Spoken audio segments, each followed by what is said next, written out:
A new day, a new month. E- Friday Night Smackdown being lackluster. It's a religion now. Now, of course, we had a steel cage match that was the prime main event for SmackDown. We opened up with Daniel Bryan, and I have to say, Daniel Bryan be stumbling and fumbling his way over to his damn wording just to be like, I've worked hard, I wrestled the longest, so that means I have a lower chance of getting a world title opportunity. This build has been so lackluster. There's no underdog field set for Daniel because he's already the ultimate underdog. He's showing no other personality. He's not making it even convincing to even wrestle him. Like, what's really the benefactor? Because we know that Roman's gonna win. Comes around struggling over his wording so much he can't even say match correctly. Roman Reigns just had to make it an extended 20 minutes with Jey Uso just to think that he's hard, even though he's jobbed up to every main event match he's been in, other than the matches that they had a DQ for. Just to push over the story, Jey Uso can stay like 50-50, even though he's still a jobber in the main event scene. It just looks too bad. At least he hit him with the yes lock, and then they had a face-to-face. The promo took way too long just for Roman to say that you're just an island of irrelevance, and you need me for this world title match. Like, if Daniel could have just said that over all this stuff I've been an afterthought, and nobody's taking me seriously, and that could be in my favor, because that's how I won my first WWE World, how I won my first Mania main event. That could have been fine. That could have showed how much the odds are really stacked against Roman, and you have Daniel Bryan showing to actually have the advantage here because he underestimates him. That could have been a basic thing to happen, but you just have just him talking, sounding bland. Like, that's not gonna get people to watch, especially over how the way you stumble over your wording, and he just speaks so blandly. Then I'd rather see him in the environmental friendly gimmick than this. We also had, of course, Montez Ford and King, the Street Profits against King Corbin and Sami Zayn. And they started over with King Corbin saying, I don't like Sami Zayn, but I'm not losing to these Negroes. Uh, that's how it is. Like, the odd couple pairing, the King Corbin and Sami. And I don't know why King Corbin, what's the lone, so they get rid of that crappy jobber lone wolf gimmick, and he's still with the crappy jobber King gimmick that barely even gets him wins against the mid card to begin with. Counters, European uppercuts. I'm kidding, there was no European uppercuts, but decent hot tags of Angelo Dawkins. It comes off with the frog splash, and Sami Zayn loses, attacking one of his crewmates, so you know he's getting pissed off. We even had Dominic versus Chad Gable. And there is some assistance over from, because they beat him twice, so you need some momentum, I guess, for Dominic and Mysterio. Dom was able to hit a nice spinning combination to score the victory with a bit of a distraction off Ray. Some cool clutch move because of course Chad Gable. I'll give him his credit even though he's undersized and lack no charisma. The guy can be a smooth, good wrestler in the ring. I don't even know why they're feuding. By the way, there's no story other than this is how they turn heel. It's not that well put together, and it just doesn't make uh, Otis and Chad look legitimate over as a team because we barely have any legitimate tag teams. We even had Shayna Baszler against Bianca Belair. Oh, because there are two baby faces. Bianca Belair is gonna have a great match where she respect. It's so bland.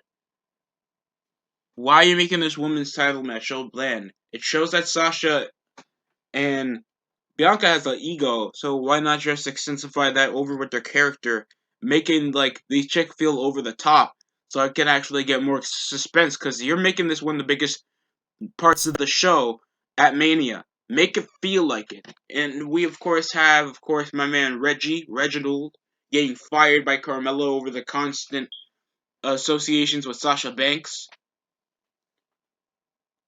even though the constant warners of him staying out of her business.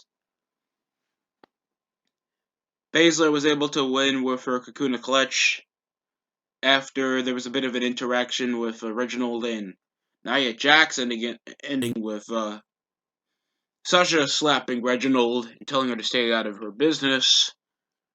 Or stay out of my business. It wasn't even your match. Why are you even there? You never showed how much. Oh, I thought she needed the help. Like, what would Sasha Banks do for her mini opponent that she has no other relationship with, and then she just comes over in her corner in the tag team match? You were just wishing for stuff to happen. There was no reason to even be there. She wasn't even spectating. She was literally in her corner. I think they'll do like a makeshift, a little heel turn for Sasha, but it just feels like so forced together just for these spots to occur.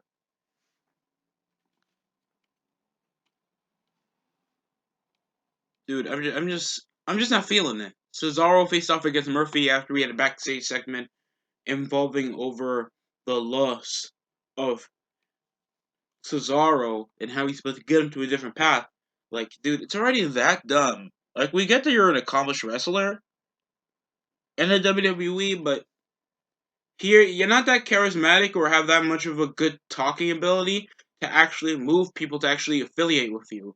The most that you at least had a competent faction was, I think, Austin Theory, Murphy, and the authors of Pain. And now 2/4 of your faction was fired. So, yeah, that's practically it. Other than the segment involving Adam Pearce and shit and Sonya Deville, nothing else was keeping my attention because some of these matches were either boring, ended too shortly, had no story. We also had Apollo with his fake African accent. Like, it's cool that he's trying to get fully fledged in the gimmick. Don't get me wrong. He comes around already with a spear, with his little small militia. Hopefully, he keeps him because I don't think he has any relevant Negroes in the SmackDown roster that he can use as a faction. And challenges Big E again for the Intercontinental title, so I guess a different time is to try. Oh, and Murphy yet again gets squashed by Cesaro. Oh god, like they have nothing planned for Murphy. And they're just like, okay, we'll push him back as the disciple character, even though we went over months of story where he doesn't want to be the disciple anymore. So what's the big difference now?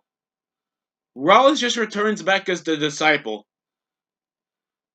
It makes no difference. Just turning him back because I guess they squashed over the storyline with him and Aaliyah.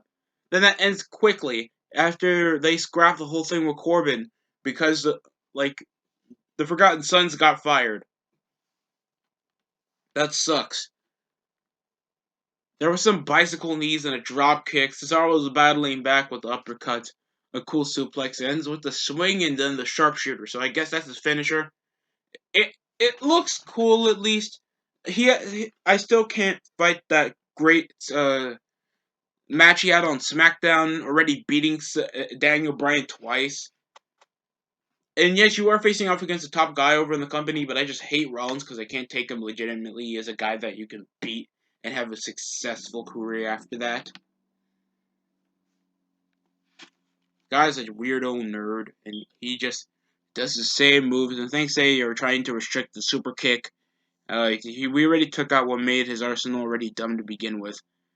And Daniel Bryan versus Jey Uso would be the main event in a steel cage match. They even did the most unnecessary thing ever. It's like, we've been having steel cage matches since I think WWE turned into the WWF.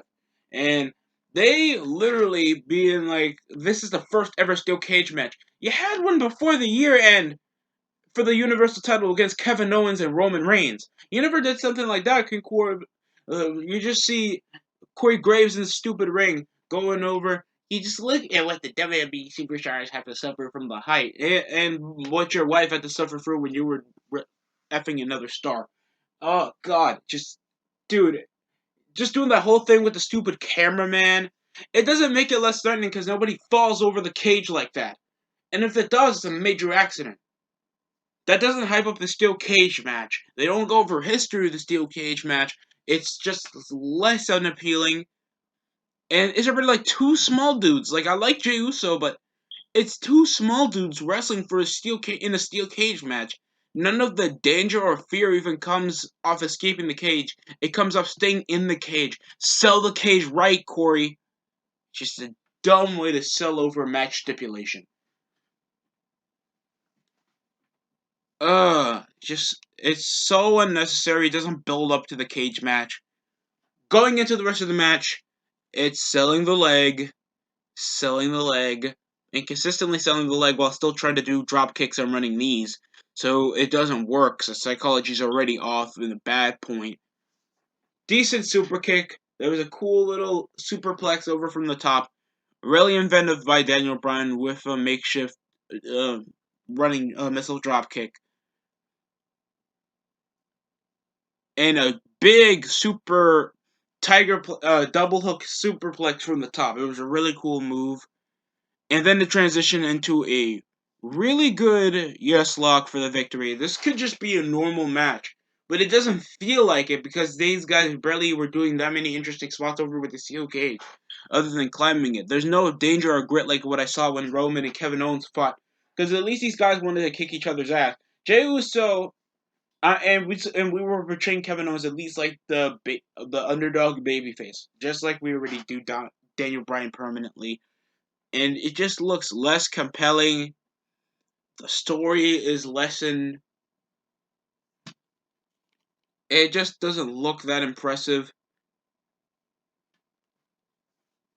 And we end with Roman Reigns looking on, Jey Uso getting his ass kicked for the umpteenth time, just to build over at Fastlane. We just have several more weeks before we head over to pay-per-view. I mean, like a few more weeks until we head over to pay-per-view, where we're possibly going to get another 35-minute promo on Smackdown, wasting over, I am the winner. Because I wrestle more, like, he is so Ring of Honor personality, it should hurt me. Ah,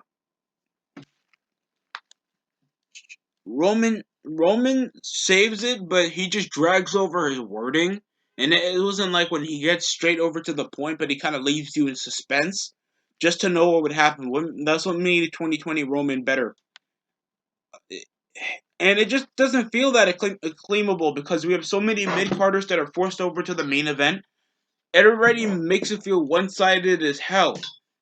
And yes, sometimes you want to make sure that your heel looks unbeatable because when the time comes, it gives up more momentum over to the babyface to beat him. But it just looks less compelling because you have guys like Jey Uso and Kevin Owens and Daniel Bryan feuding over Roman Reigns.